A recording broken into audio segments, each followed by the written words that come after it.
राधे राधे दोस्तों, आज की कहानी इस प्रकार है। महाभारत का युद्ध चल रहा था। एक दिन दुर्योधन के व्यंग से आहत होकर भीष्म पितामह घोषणा कर देते हैं कि मैं कल पांडवों का वध कर दूंगा। उनकी घोषणा का पता चलते ही पांडवों के शिविर में बेचैनी सी बढ़ गई। भीष्म की क्षमताओं के बारे में सभी को पता था, इसलिए सभी किसी अनिष्ट की आशंका से परेशान हो गए। तब श्री कृष्ण ने द्रौपदी से कहा कि अभी मेरे साथ चलो। श्री कृष्ण द्रौपदी को लेकर सीधे भीष्म पितामह के शिविर में पहुंच गए। शिविर के बाहर खड़े होकर उन्होंने द्रौपदी से कहा कि अंदर जाकर पितामह को प्रणाम करो। द्रौपदी ने अंदर जाकर पितामह भीष्म को प्रणाम किया तो उन्होंने अखंड सौभाग्यवती भव का आशीर्वाद दे दिया। फिर उन्होंने द्रौपदी से पूछा कि वत्स, तुम इतनी रात में अकेली यहाँ कैसे आई हो?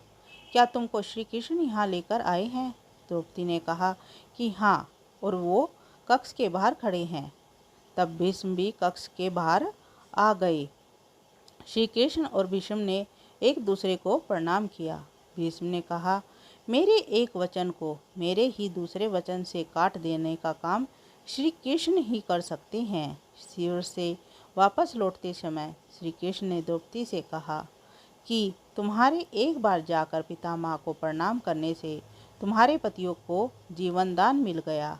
अगर तुम रोज द्रोणाचार्य, भीष्म पितामह और धृतराष्ट्र आदि को प्रणाम करती होती और दुर्योधन, दुशासन आदि की पत्नियां भी पांडवों को प्रणाम करती होती तो शायद इस युद्ध की नौबत ही ना आती। तात्पर्य, वर्तमान में हमारे घरों में जो इतनी समस्याएं हैं उनका भी मूल कारण यही है कि जाने अनजाने अक्सर घर के बड़ों की उपेक्षाएं हो जाती हैं।